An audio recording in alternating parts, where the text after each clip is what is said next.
Estamos trabajando esto del arrepentimiento y conversión desde una perspectiva que no lo habíamos estudiado.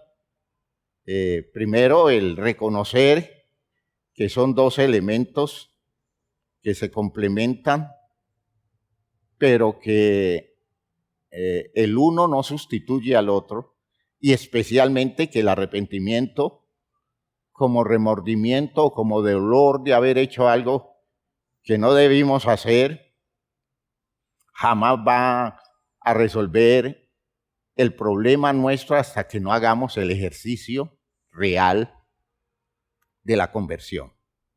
Convertirnos es el acto por el cual comenzamos a resolver un problema que tiene que ver con cosas de las cuales nosotros nos arrepentimos, reconociendo que hemos cometido errores y que no está bien lo que hemos hecho y que nos causa dolor y nos incomoda en la vida esas cosas que hemos hecho. Pero si no hacemos el movimiento real de la conversión, nada va a pasar. Judas se arrepintió de haber vendido al Señor, ¿ya? Devolvió las monedas y sintió un enorme dolor de haber entregado una persona inocente en manos de gente tan mala como eran los líderes religiosos de Israel. Pero nunca hizo el ejercicio de la conversión y se quedó en un remordimiento que lo llevó al suicidio. No resolvió nada. El suicidio no es solución, ¿ya? Tener arrepentimiento y tener dolor por haber hecho cosas feas no resuelve el problema. El problema lo resolvemos cuando asumimos responsabilidad y replanteamos la vida a partir de reconocer nuestros errores. Y eso se llama conversión. Así que Dios no quiere suicidas. Dios quiere hombres y mujeres que aceptan el reto de comenzar de nuevo después de haberse equivocado. Y eso es la conversión. Y estamos mirando textos en los que se distingue el patrón religioso del pueblo de Dios en la época de Moisés, que no daba muchos recursos para la conversión, ¿ya? Daba oportunidad al arrepentimiento. Claro, había mucho arrepentimiento y ellos resolvían el problema de los errores y de los pecados delante de Dios con un acto figurado que era el sacrificio que hacían y todo el ceremonial del templo para decirle a Dios que ellos se sentían muy mal con lo que habían hecho y que esperaban que Dios los perdonara. Pero la práctica religiosa de ellos no permitió que se les comprometiera la vida. Y entonces ellos llegaron hasta sentirse bien por sacrificar una criatura inocente, como era un animal. Sacrificarlo, derramar su sangre, usar esa sangre simbólicamente como expiación de sus errores, pero nunca fueron llevados a entender que debían hacer un replanteamiento total de sus vidas. Y muchos animales fueron sacrificados alrededor de las demandas religiosas del pueblo de Israel y muy pocos efectos finales se produjeron porque ellos nunca entendieron la necesidad de conversión. Fíjense ustedes que eso es lo que en lo que mencionábamos hace 8 días estábamos dejando ver. Cómo en la segunda carta a los Corintios, en el capítulo 3, Pablo hace hincapié en el contraste de las dos religiones o las dos tendencias religiosas, la tendencia religiosa cristiana y la tendencia religiosa judía. La práctica de un culto en el pueblo judío y la práctica de un culto en el pueblo cristiano, y el valor que se le daba a las razones de Dios en la fe enseñada por Moisés y el valor que se le da a las razones de Dios en la fe enseñada por Jesucristo. Y que hay personas que se pueden identificar como cristianas nominalmente, pero que su práctica religiosa es en el mismo espíritu del Antiguo Testamento, aunque digan que creen en la obra de Jesucristo para la salvación de sus vidas. Jesucristo es un simple sustituto, y digo simple porque Jesús no llega a impactarlos para llevarlos a convencerse por la obra de Él, de Cristo, a que ellos deben cambiar sus vidas, ¿sí? Que ellos deben replantear la vida. No es colocar un sustituto que derrame su sangre y les resuelva a ellos el problema moral a través de las acciones equivocadas de ellos, sino que ellos entiendan que a Jesús hay que imitarlo, que de Jesús hay que recibir la forma de vivir, que lo que hace que Él haya entregado todo por la salvación nuestra no es para que nosotros nos escondamos en las acciones de Él, sino para que nosotros nos inspiremos en las razones de Él, en las acciones, en sus compromisos existenciales, en su entrega. De modo que entendamos esa frase de Pablo cuando dice, porque el amor de Cristo nos constriñe, pensando esto, que si uno murió por todos, luego todos murieron, y por todos murió para que los que vivan ya no vivan para sí, sino para aquel que murió y resucitó por ellos.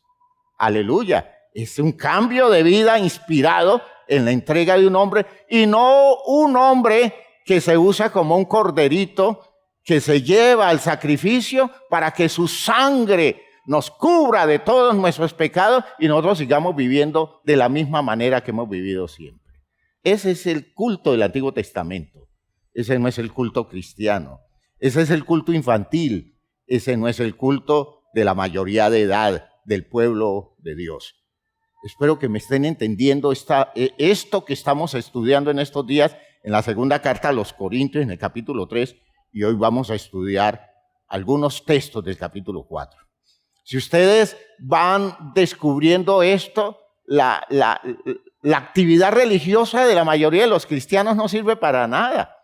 Nunca se diferenció de la fe de los judíos y simplemente trasladó la fe de los judíos a una práctica donde en cambio de sacrificar un animal, sacrificamos un hombre y decimos que como es el Hijo de Dios, su sangre alcanza para perdonar nuestros pecados, los pecados presentes, los pecados pasados, presentes y futuros, pero nunca para comprometernos con un cambio de vida para la obediencia a Dios en la forma como Jesús obedeció a Dios. Que Dios nos lleve a descubrir que decir que nosotros vivimos en el Evangelio no es suficiente si estamos haciendo una práctica que se queda dentro del régimen del Antiguo Testamento. Muy bien. Gracias, mijo. Gracias. Por eso, este capítulo 4 de la segunda carta a los Corintios se introduce de la forma que se hace, y yo quiero que le prestemos especial atención hoy a los primeros 6 versículos del capítulo 4. Primeros 6 versículos del capítulo 4. Voy a leerlos. Segunda a los Corintios 4 del 1 al 6. Por lo cual, fíjese que ese por lo cual está conectando el capítulo 3 con el capítulo 4. Por lo cual, teniendo nosotros este ministerio, según la misericordia que hemos recibido, no desmayamos. Antes bien, renunciamos a lo oculto y vergonzoso, no andando con astucia, ni adulterando la palabra de Dios, sino por la manifestación de la verdad, recomendándonos a toda conciencia humana delante de Dios. Pero si nuestro evangelio está aún encubierto, entre los que se pierde, está encubierto, en los cuales el Dios de este siglo cegó el entendimiento de los incrédulos para que no les resplandezca la luz del evangelio de la gloria de Cristo, el cual es la imagen de Dios. Porque no nos predicamos a nosotros mismos, sino a Jesucristo como Señor y a nosotros como vuestros siervos por amor de Jesús. Porque Dios, que mandó que de las tinieblas resplandeciese la luz, es el que resplandeció en nuestros corazones para la iluminación del conocimiento de Dios, en conocimiento de la gloria de Dios en la faz de Jesucristo. Esos 6 textos son maravillosos, conectando el mensaje que usábamos del capítulo 3, un mensaje de enorme valor espiritual, de identificación de toda la filosofía y todo el impacto existencial que tiene el evangelio en contraste con el mensaje del pueblo judío, su doctrina y sobre todo su manera de entender la relación de ellos con Dios.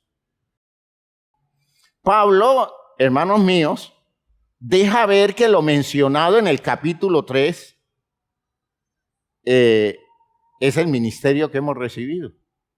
Nos hemos recibido ese ministerio. ¿Y cuál ministerio hemos recibido?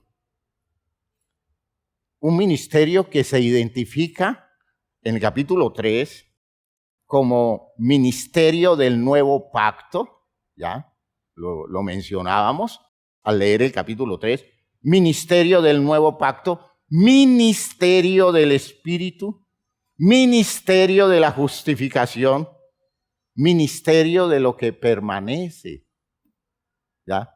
No se está refiriendo a algo distinto de lo que es el evangelio, pero fíjese cómo lo define: un nuevo pacto, un ministerio guiado por el Espíritu, un ministerio que justifica las vidas y no que simplemente hace un plan expiatorio para que las vidas no encuentren caminos alternativos y sigan viviendo de la misma manera.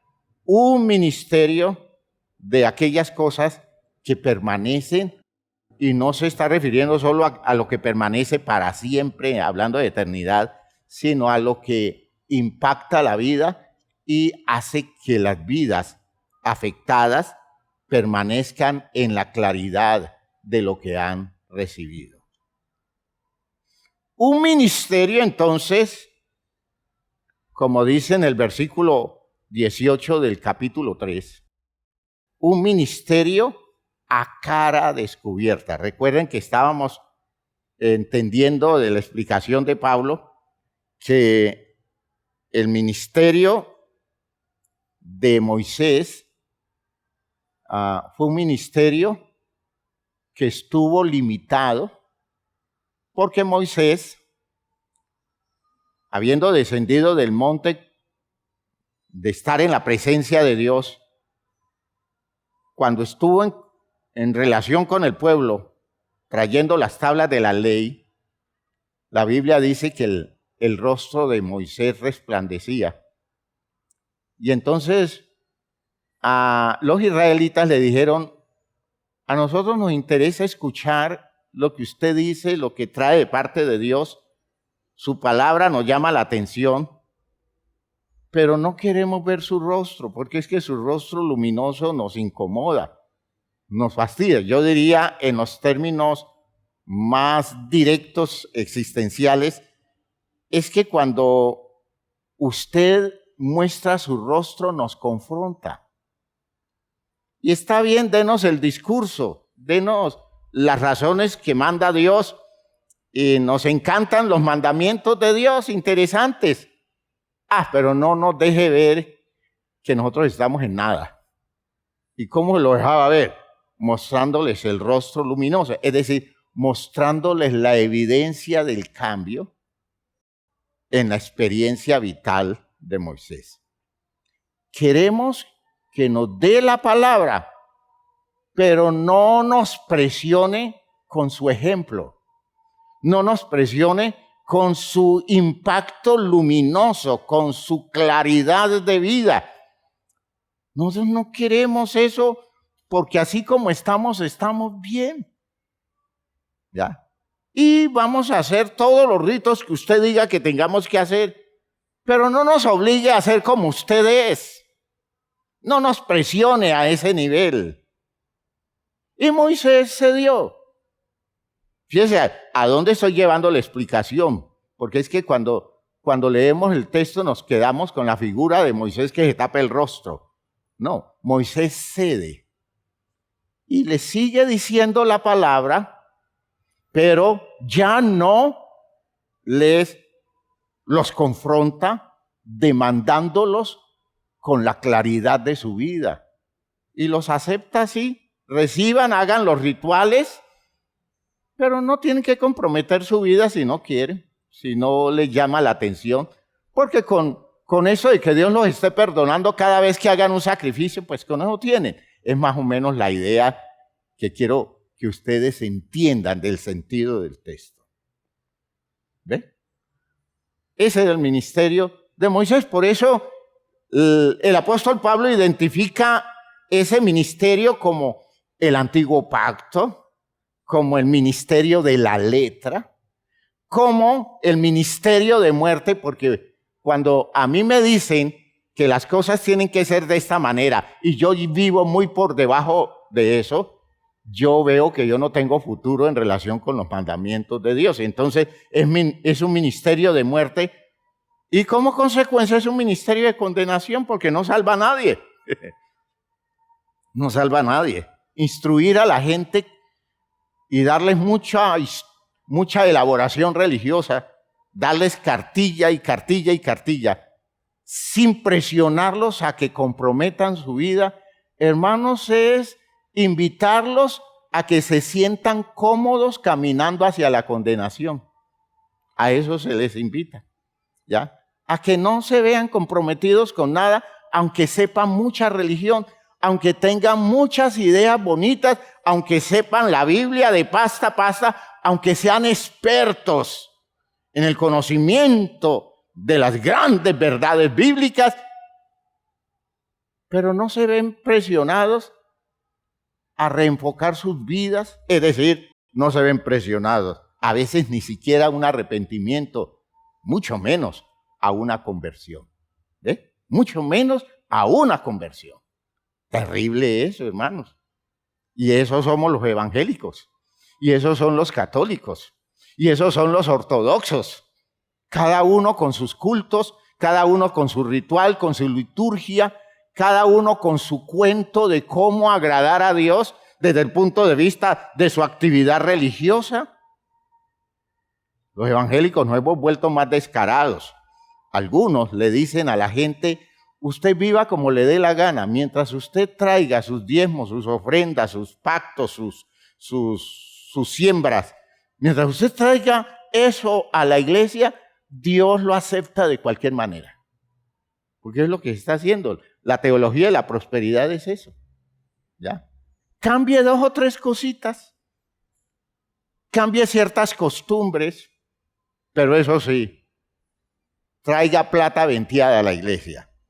Que cuanta más plata traiga, mejor le va en relación con la salvación suya. Pues eso era lo que hacían hacían, no, siguen haciendo. En la iglesia católica. Eso fue lo que llevó a la rebeldía a Martín Lutero, cuando el Papa habló de indulgencias, es decir, algunos días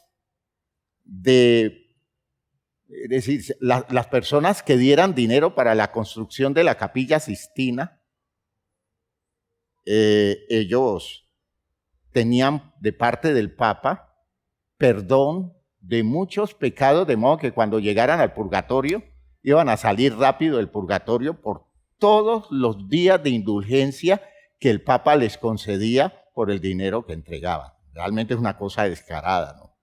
Una cosa sucia. Lo mismo que hoy manejamos los evangélicos con el cuento de la prosperidad como bendición de Dios y el dinero como la forma de comprar el perdón de Dios y tener estatus en el reino de los cielos. La misma cosa, es la misma historia. ¿Ya? No se salvan ni los unos ni los otros. Pero no comprometen la vida de la gente. ¿Ya? Uno diría, hasta fuera pasable que usaran esos recursos buscando que la gente colaborara para fines sociales válidos, pero que al mismo tiempo llevaran a la gente a entender que eso no vale nada si no cambian la vida, si no se replantean la vida. Pero es que, ¿cómo hacen para garantizar el dinero de los que tienen si los trabajan y los presionan tan duro a que cambien? Es que trabajarlos al cambio es sacarlos de la iglesia, y sacar de la iglesia a una persona pudiente es dejar a la iglesia sin recursos. Porque es que así piensan. Perdóneme la forma descarnada como estoy hablando, pero es así. Es así. De modo que no se distingue nada del ministerio de la letra. En el pueblo de Israel era más elemental, más sencillo, digamos como más limpio. Entre nosotros hay más malicia, hay más perversidad de por medio. Y lo más triste es que uno como líder religioso se esté dando cuenta que la gente está en postura de condenación y uno no haga nada por presionarlos a cambiar la vida. Eso es terrible, eso es fatal, hermanos míos, eso no tiene presentación. Es lo más inmoral que puede haber. La gente actuando mal, pero yo sobándoles la espalda porque necesito que ellos me garanticen su presencia. De modo que yo no les puedo hablar tan duro, porque si les hablo y les demando mucho, ellos se me pueden ir para otra iglesia. Hermanos míos, qué inmoralidad cuando el interés no es que estén conmigo, el interés es que lleguen a Dios, el interés es que se salven. Y si tengo que volverme antipático muchas veces diciendo las cosas que de parte de Dios tengo que decir, pues lo tengo que hacer. ¿Por qué? Porque su salvación es la que importa. Su vida eterna es la definitiva y para eso les predico el evangelio. No para que se sientan cómodos, sino para que se vean comprometidos con su propia salvación. Aleluya. Entonces miren ustedes que por esa razón Pablo habla del ministerio que se nos fue dado, por lo cual teniendo nosotros este ministerio que estoy especificando, dice él, según la misericordia que hemos recibido, porque es un privilegio, porque Dios para meternos en este ministerio nos trabajó la vida a nosotros y nos la sigue trabajando. Escuchen lo que estoy diciendo. Este ministerio no es para gente que Dios no haya trabajado. Ese ministerio no es para gente que viva de cualquier manera.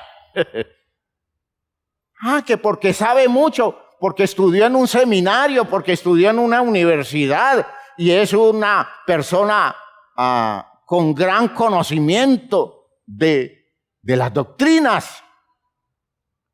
pero la vida no se le ha trabajado. No, este ministerio es para los que han recibido misericordia y han sido trabajados de antemano por Dios para poder, por los efectos de lo que Dios está haciendo en ellos, ir impactando a otros a que sigan el mismo camino. Gloria a Dios. No es un ministerio de información, es un ministerio de impacto de vida. Por tanto, no es un ministerio de la carne, es un ministerio del Espíritu. Gloria a Dios. ¿Ya? Un ministerio, entonces, según les decía el texto del versículo 18, en el capítulo 3, un ministerio a cara descubierta. ¿Ven ustedes? Por tanto, nosotros todos mirando a cara descubierta. ¿Ya? No ocultando nada, sino no poniéndonos un velo, sino dejando ver de frente nuestra vida. Porque esa vida nuestra de frente es la que puede salvar a otros. No es nuestro discurso. No es la información religiosa que les llevo. Es la información vital que les entrego en las condiciones del desarrollo de mi propia vida. Aleluya. Por favor, entiendan esto, que esto es definitivo. Esto es definitivo. Un ministerio a cara descubierta para permitirnos nosotros reflejarle a nuestro pueblo la gloria del Señor por medio de nuestras vidas, para que el Espíritu de Dios traslade a ellos lo que de Cristo encuentra en nosotros. Mi iglesia, en el ministerio cristiano auténtico, en el ministerio del Espíritu, mi iglesia recibe todo lo que de Dios hay en mí. ¿Ya? Todo lo que mi estructura espiritual ha alcanzado, y el trabajo que hace el Espíritu es en el discurso mío, que se expresa en palabras y en acciones. El Espíritu saca de mí, como sacó Dios de Moisés, saca de mí contenidos para colocarlos en la vida de los otros, motivándolos, inspirándolos, porque se supone que yo estoy reflejando idealmente a Cristo Jesús. ¿Ya? Estoy reflejando idealmente a Cristo Jesús. En una versión de la Biblia hispanoamericana, traduce el versículo 18 del capítulo 3 de la segunda carta a los Corintios de la siguiente manera. En cuanto a nosotros, dice esa versión, llevando todos el rostro descubierto y reflejando la gloria del Señor, vamos incorporando su imagen cada vez más resplandeciente bajo el influjo del Espíritu del Señor. Vamos incorporando a la vida nuestra los aspectos gloriosos de Cristo Jesús, para que eso que se incorpore en nosotros, mañana nosotros lo transmitamos a nuestro pueblo por la obra del Espíritu. Gloria a Dios. Gloria a Dios. De modo que no hay un ministerio que surte efecto si yo no estoy reflejando la gloria de Cristo, que es la imagen de Dios, es decir, el hombre perfecto. La imagen de Dios es el hombre perfecto. Así que mi trabajo serio no es solo aprender Biblia. Mi trabajo serio no solo es estudiar las grandes doctrinas. Mi trabajo serio es incorporar a mi vida todas las características de la persona gloriosa, luminosa de Cristo Jesús. Aleluya. Así que cuando me formo en el ministerio, cuando hago trabajo en mi liderazgo cristiano, es porque ya en mi vida hay cosas para reflejar. Ya a través de mi vida, la gente puede ver la gloria de Cristo en aspectos que yo ya la reflejo. Y si quiero que mi trabajo sea más eficiente y más poderosamente salvador, yo debo seguir haciendo la disciplina de mostrar la gloria de Dios, expresada en la faz de Jesucristo a través de mi propia vida. Gloria a Dios. Porque eso es lo que salva, es lo que mueve a la acción, es lo que mueve al cambio de vida, es lo que inspira, es lo que hace que la gente no se quede tranquila, no como los israelitas. No nos fastidies con tu luminosidad, no nos incomodes, no nos hagas sentir mal, como diciendo, miren lo que ustedes deben ser y no lo son. Ponte un velo y háblanos. Hoy la gente desearía eso, ¿no? Que colocáramos un velo y los líderes cristianos dijeran, como muchos dicen, no me miren a mí, miren a Cristo. Una persona que entienda esto va a preguntarle, ¿y en dónde veo a Cristo? Ah, no, él me va a decir en la Biblia. No, señor, la Biblia no dice así. Yo debo ver a Cristo en el rostro suyo. Si no lo veo en el rostro suyo, todo lo que usted me diga de la Biblia no tiene sentido. Porque la Biblia es palabra viva. ¿Y qué quiere decir palabra viva? Palabra que solo tiene validez cuando lo dice alguien que lo está viviendo. Aleluya. ¿Oyeron, hermanos míos? Así de grave es el asunto. Así de demandante es esto. Así de exigente es. No hay nada por debajo de eso. No hay otra forma de promover cambios en la gente que les permita, desde la existencia, de su propia existencia, descubrir una manera de vivir consistente, una manera de vivir contrastante, de llevarlos a la conversión. No hay otra forma. Hay que fastidiarlos con el ejemplo válido. Hay que incomodarlos. Hay que llevarlos a que se sientan mal. Y hay que llevarlos a que entiendan que eso que dicen ellos que no pueden cambiar, que les resulta imposible para ellos, el modelo que se les está mostrando les evidencia que sí es posible. Aleluya. Que sí está al alcance de ellos, porque es vigente el cambio a través de la vida del que predica, del que enseña, del que evidencia con su testimonio. Qué distinto es todo esto, ¿no? Qué distinto es esto. Por eso, hermanos míos, uno en el ministerio nunca puede acomodarse. Decir yo estoy bien, no, me falta trabajo, porque necesito llevar a mi pueblo más lejos. ¿Y cómo lo llevo más lejos? Yendo yo más lejos.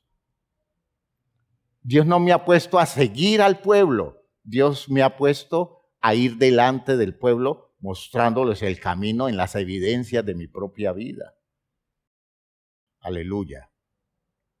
Entonces, tengo que entender como Jesús entendió su ministerio. Dijo, cuando estaba en medio nuestro, no había sido glorificado aún, y él llegó a decir, yo por ellos me santifico, y me santifico aún más para que ellos también sean santificados en la verdad. Es decir, yo necesito que ellos conozcan la verdad. ¿Y cómo?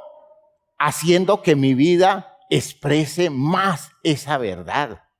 No una verdad de conceptos, sino una verdad confirmada en la existencia. De modo que por ellos yo me esfuerzo en ser mejor. Por ellos yo logro metas de superación de la estructura de mi vida, porque ellos están detrás de mí y yo quiero llevarlos muy lejos. Y no los voy a llevar lejos dándoles una información sofisticada. Los quiero llevar lejos mostrándoles la ruta existencial por donde Dios me ha metido. Porque yo sé que si voy lejos, ellos me siguen y llegarán donde yo he llegado. Aleluya. Gloria a Dios. ¿Ven la diferencia, hermanos? ¿Ven la diferencia? Hoy hablar de los cristianos es hablar de gente que habla una cantidad de bobadas, elabora muchos cuentos, pero la vida no muestra nada. No muestra nada. Los cristianos no muestran nada. Los líderes cristianos no muestran nada. Son personas tendenciosas, son personas enfermas en su codicia, son personas maliciosas, son personas calculadoras, son personas malcriadas porque se acostumbraron a volverse intocables. Son personas muy difíciles que dan miedo. Y entonces uno dice, ¿qué futuro tiene el pueblo con tanta mediocridad al frente? ¿A dónde van a llevar al pueblo? ¿A dónde lo van a llevar? Tan elementales, tan simplistas, tan cargados de pasiones, de envidias, tan interesados por las cosas comunes del mundo. ¿Dónde van a llevar al pueblo? Y por eso terminan enredando al pueblo con teologías todas raras, que desconocen el nivel de confrontación existencial que el Evangelio le coloca al ser humano para llevarlo a superarse, a crecer hasta la dimensión de Cristo, de cuál Cristo hablan ellos, cuando todo lo que están buscando son los intereses comunes de este mundo. En cuanto a nosotros, repito la lectura del texto, del versículo 18 del capítulo 3, llevando todos el rostro descubierto y reflejando la gloria del Señor, vamos incorporando su imagen cada vez más resplandeciente bajo el influjo del Espíritu del Señor. ¡Aleluya! ¡Aleluya! Yo hoy tengo que decir que muchas de mis etapas de superación espiritual se las debo a grandes líderes, a hombres excepcionales, de los cuales aprendí de sus vidas, algunos de ellos con pocos conceptos, pero muy marcada su disciplina de vida, su consistente forma de actuar, de responderle a la demanda existencial como cristiano, ¿ya? De modo que al verlos recibí inspiración y entendí que era posible superar condiciones de mi propia vida. El pastor que me bautizó era un hombre que le hacía a uno bajar sus tensiones cuando uno le contaba las preocupaciones que uno tenía y los problemas que estaba viviendo, y lo único que él hacía era soltar la carcajada. Y entonces me decía, tocándome el hombro, me decía, Jorgito, eso no es tan problemático, usted lo va a manejar. Eso es manejable, eso es superable, pero es que a mí me está pasando eso. Sí, a mí me pasaban cosas peores.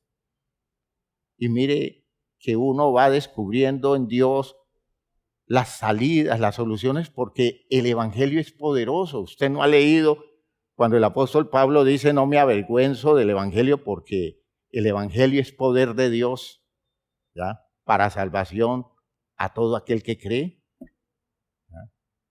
El Evangelio lo salva. No se angustie. ¿Ya? Por eso pasamos muchos. Y aquí estamos.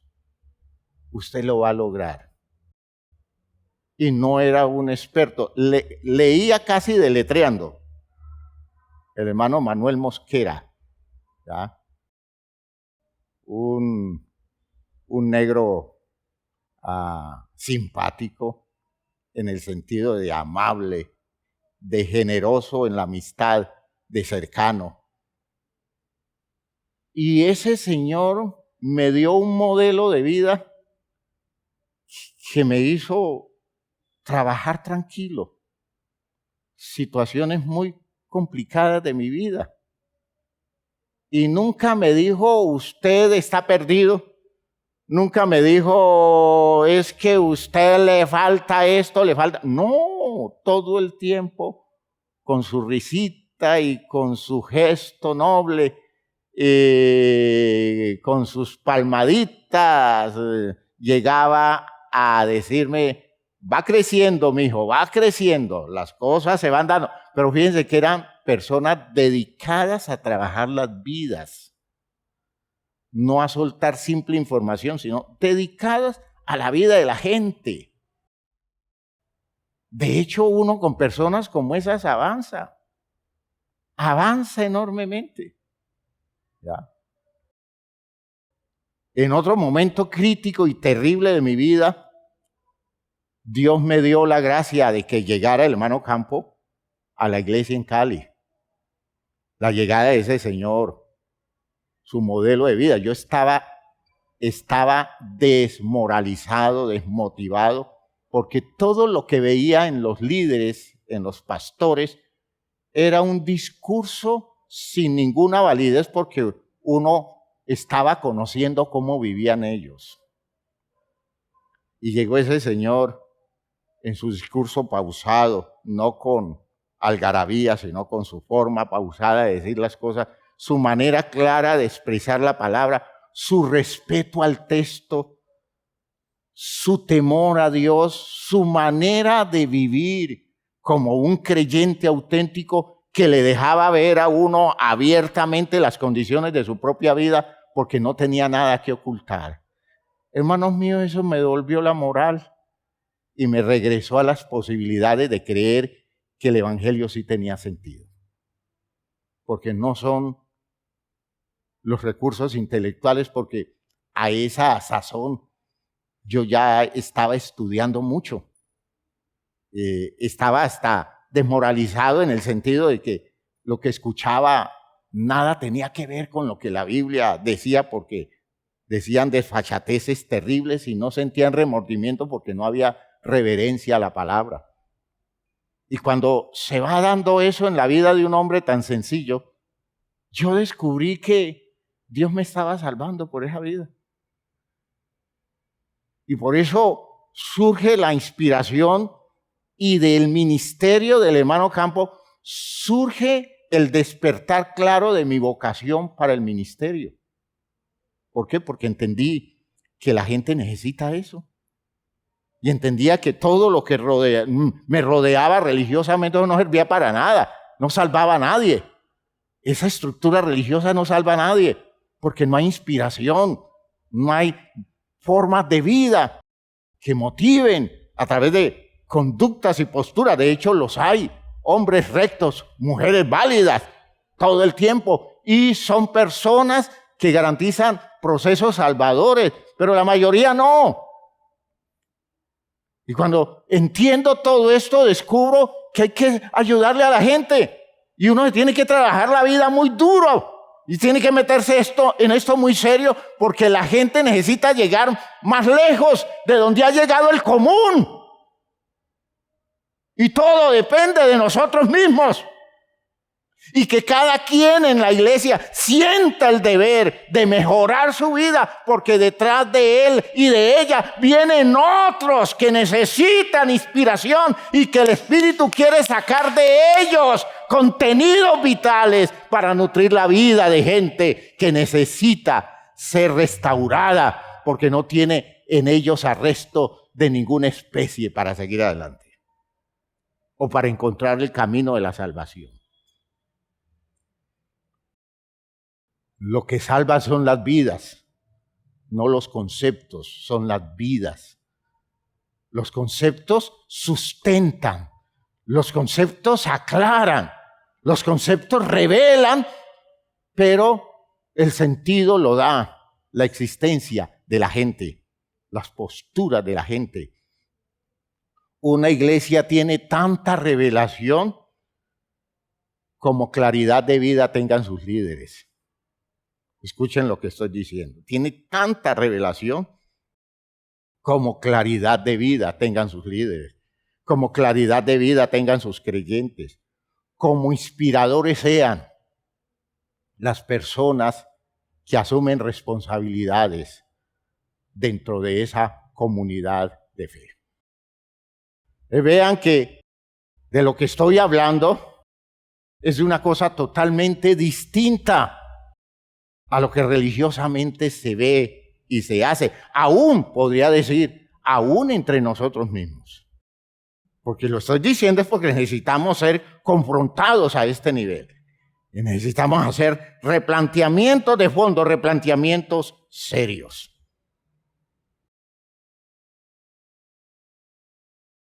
Se debe superar el viejo ministerio. Habiendo recibido, dice Pablo,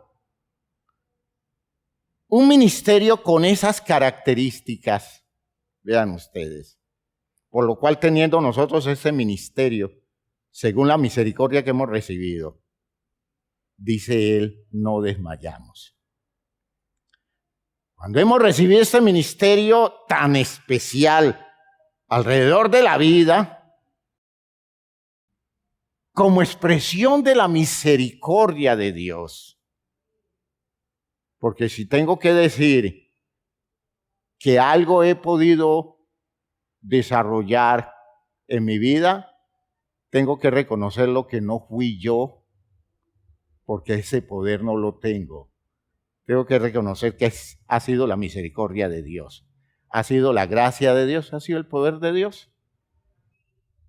Y Dios, que ha sido tan misericordioso conmigo, yo tengo que comprometerme con este ministerio que me ha tocado tanto la vida. Y no porque ya soy pastor, sino que mi compromiso debe surgir en el mismo momento en que comienzo a ver, a través del efecto de otras vidas en mí, el impacto del poder de Dios a través del Evangelio, por la fuerza del Evangelio.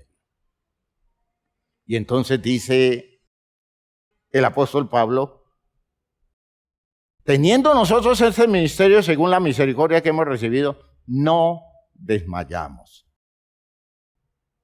Cuando uno trata de entender el sentido que tiene esa palabra griega que se traduce como no desmayamos, uno entiende que lo que está diciendo es, yo no me comporto mal, o no nos comportamos mal, no desmayamos, es decir, no nos volvemos atrás, no renunciamos a superarnos, no renunciamos al hecho de mejorar cada día nuestras vidas, que de una semana a otra yo pueda decir que he superado cosas en mí. No desmayar es tener una disciplina vigente todo el tiempo. No sentirme cómodo y relajarme viviendo de cualquier manera, sino todo el tiempo estar exigiéndome. Eso es no desmayar. No desmayamos. Entendiendo que el ministerio es así, yo no puedo desmayar. Yo no puedo conformarme. Yo no puedo acomodarme. Si el ministerio no es un discurso simple de palabras huecas, carentes de compromiso de vida, quiere decir que yo cada día debo trabajarme más, cada día debo exigirme más, y esto es lo realmente comprometedor del Evangelio. Habiendo recibido un ministerio así, no desmayamos. No cedemos ante el mal, es otra forma de entenderlo. No perder el ánimo espiritual. Que llegó un momento de dificultad y nos sentimos tan frustrados porque cosas que queremos no se dan. Entonces nos tiramos al 3. Nos abandonamos, nos acomodamos. ¿Y usted qué le está pasando? Ay, hermano, es que yo esperaba que el Señor me ayudara en esto, y estoy como viviendo esa desilusión. ¿Por qué? Porque es que mire que no se dio nada y entonces uno dice, ¿para qué se trabaja tanto? ¿Para qué se esfuerza uno mucho? ¿Ya? ¿Qué sentido tiene si al final las cosas que uno le pide al Señor no se logran? Yo dije, eso es mucha bobada. Tanta cosa religiosa, tanta dedicación. Hermanos, Pablo dice, no, pase lo que pase, no desmayamos. Va a decir después, más adelante en el capítulo 4, dice, es que en muchas ocasiones nosotros estamos atribulados. Y esa es la experiencia nuestra. Pero no por eso voy a desmayar. Estoy atribulado, pero no destruido. Es decir, yo no puedo actuar como una persona que pierde sus anhelos y sus planes espirituales porque llegó una tribulación a la vida. Al contrario, eso es lo que debe hacer, es incentivar en mí una disposición para hacerme más resistente que me lleve a superar la tribulación. Pero hermano, esa tendencia a ir relajándonos, o como el consejo que dan los viejos en el medio religioso a la gente nueva que llega, ¿no? Lo ven afanado en superarse y dice, uy, no, mérmele la velocidad, no corra tanto que se va a estrellar. No, el evangelio no se vive así. Tranquilo, tranquilo. Tampoco es que usted tenga que dedicarse pues a superarlo todo. No, el Señor así lo salva. Usted si le cree al Señor, el Señor lo salva. Solo necesita es creer. ¿Ya? Y entonces el otro comienza a verle la vida al consejero. Y dice, este no es cristiano. Porque esto no obedece a Dios en nada. Ah, es que yo era así al comienzo. Así era al comienzo. Yo corría mucho. Y yo quería resolverlo todo y quería superarlo todo. Hasta que entendí que el Señor así me acepta. Pues no es el Señor que lo acepta. Es el medio religioso que se vuelve mediocre. Y asume que la gente está bien de cualquier manera. Y no es así, hermano. No, no, no. Uno tiene que seguir corriendo hasta donde tenga que correr. En la frase de Isaías 40, en esa frase de Isaías 40, donde el profeta le dice al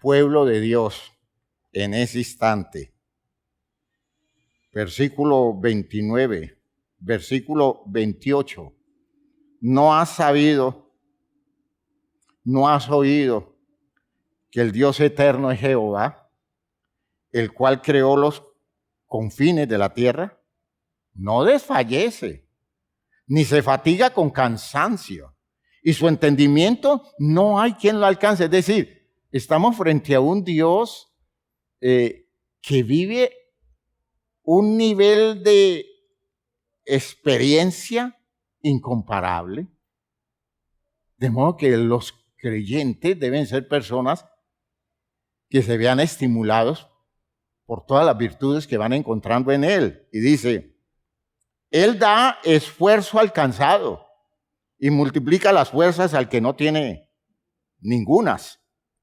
Los muchachos se fatigan y se cansan, los jóvenes flaquean y caen, pero los que esperan a Jehová tendrán nuevas fuerzas. Dice, levantarán alas como las águilas, es decir, poder volar cuando la vida así lo exija. Correrán y no se cansarán, caminarán y no se fatigarán. Los ritmos de la vida: caminar, correr o volar. Y todo eso lo da Dios. Gloria a Dios. Hay momentos en que solo caminando se llega donde se tiene que llegar. Hay momentos en que hay que correr y hay momentos en que hay que volar. Y Dios da las alas del águila a los que se dedican a trabajarse seriamente su vida para estar a la altura de un presupuesto de Dios que los quiere usar como recurso de salvación en este mundo que tanto requiere de modelos válidos para encontrar rutas de realización, caminos de salvación. Aleluya. Entonces vean ustedes que la idea es no desmayar, hay que trabajarnos la vida cada día más. No hay un momento en que podamos decir, bueno, ya llegué donde tenía que llegar. Hermanos, no hemos llegado. Vamos a llegar al final, ¿ya? Al final vamos a llegar, pero por ahora no hemos llegado. Hay que seguir caminando, hay que seguir transformando las condiciones de la existencia nuestra. Porque es un ministerio, recuérdenlo, cuyo discurso lo pronuncia la vida, pues es del espíritu y no de la letra. Las solas palabras no declaran la verdad de las razones de Dios y su efecto es nulo, impactando a los otros seres humanos, porque el espíritu no tiene que reflejar de Cristo en aquel que no lo vive. ¿Ve? Si usted no vive a Cristo, el espíritu, ¿qué saca de usted? El espíritu no va a hacer un negocio malo. De su mala forma de vivir, coger y llevarlo a la vida de gente que terminaría peor que lo que están. Eso dice Jesús del trabajo evangelístico de los judíos. Él critica el trabajo evangelístico de los judíos. Él les dice, ay de vosotros, escribas y fariseos hipócritas, que andáis tierra y mar buscando un prosélito, un seguidor, y después de que lo conseguís, hacéis de él 2 veces más hijo del diablo que vosotros. ¿Ven? Y eso es lo que sucede con mucha gente que llega a medios evangélicos. Buenas personas eran antes de ser evangélicos. Se meten a un medio evangélico y se vuelven todo un diablo. Se vuelven difíciles, se vuelven conflictivos, se vuelven maliciosos, se vuelven calculadores, cosas que no eran antes de llegar al medio religioso. ¿Por qué? Porque es que nosotros terminamos siendo impactados por el ejemplo que encontramos en los medios donde llegamos. Y por eso cuando a mí me dicen que una persona llegó a una iglesia, a mí me entra angustia, porque no sé con quiénes están. No sé quiénes los manejan, quiénes los dirigen, quiénes orientan sus vidas, porque la mediocridad, la superficialidad y la malicia hace mucho daño. Y yo pudiera decir que hay gente que en su ignorancia religiosa tiene más de Dios que mucha gente que tiene mucha información religiosa. Y eso es muy lamentable tener que decirlo. Porque así no debe ser. Debe ser que si alguien llega a un lugar que se precia de tener el evangelio, esa persona se supere, esa persona crezca, no decrezca, no se deteriore, no se devalúe en el sentido moral y espiritual. Qué triste, hermanos míos. Qué triste. Y estoy buscando colocar el dedo en la llaga. Porque yo quiero que usted se pregunte, ¿a dónde llegaría una persona que lo tome a usted como modelo para entrar en los caminos de la salvación?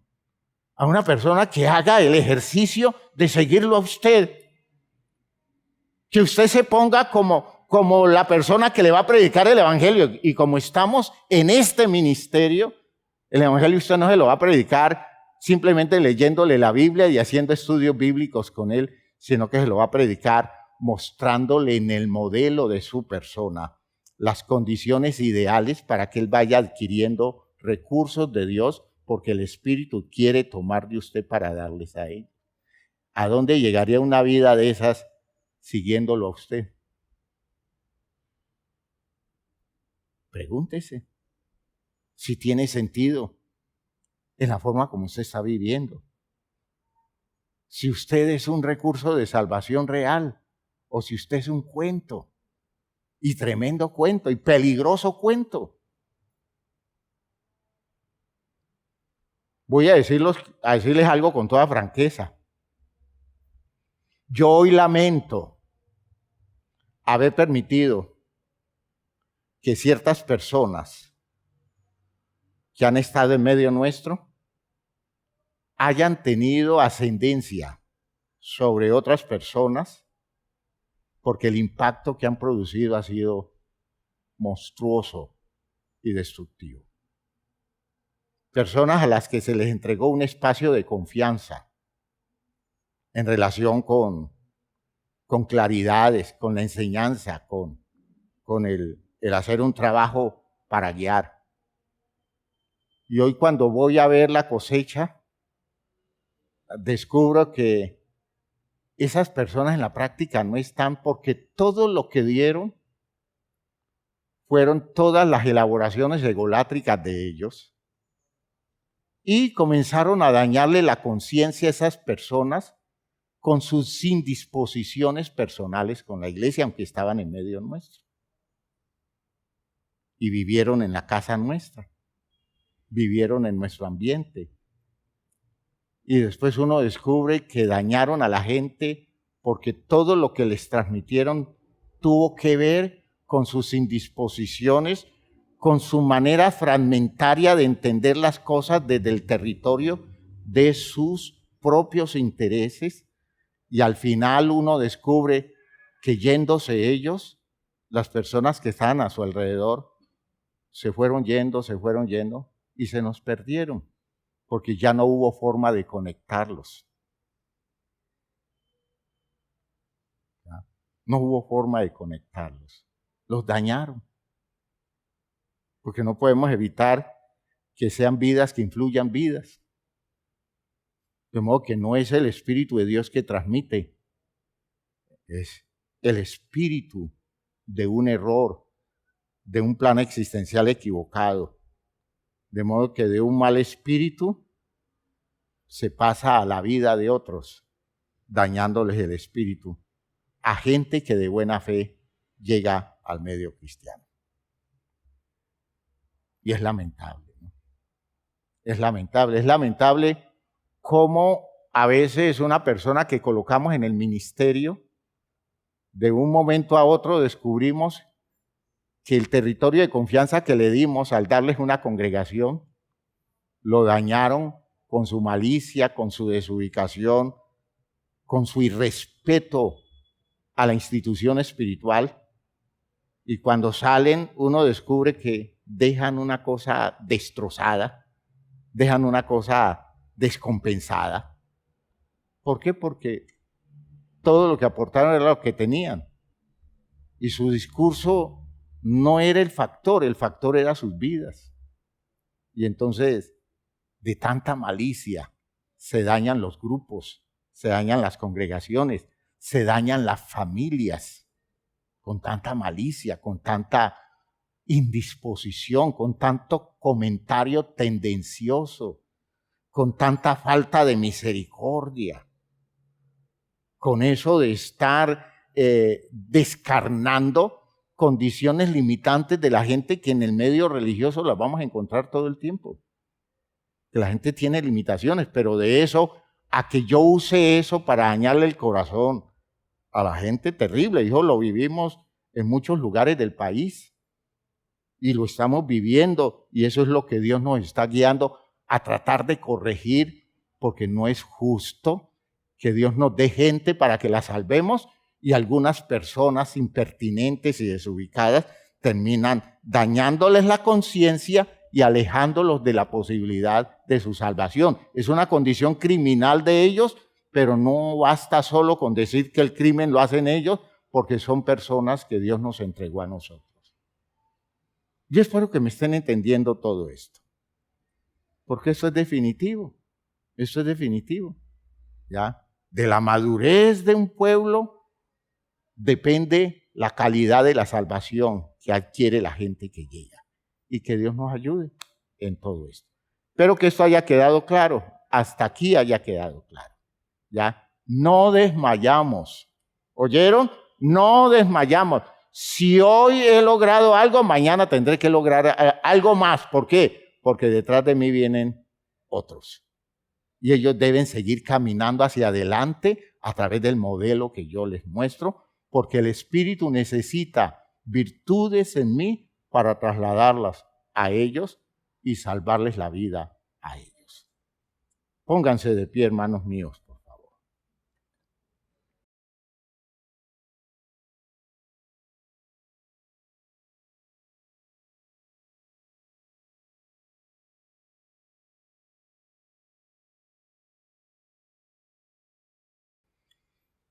Que Dios nos ayude.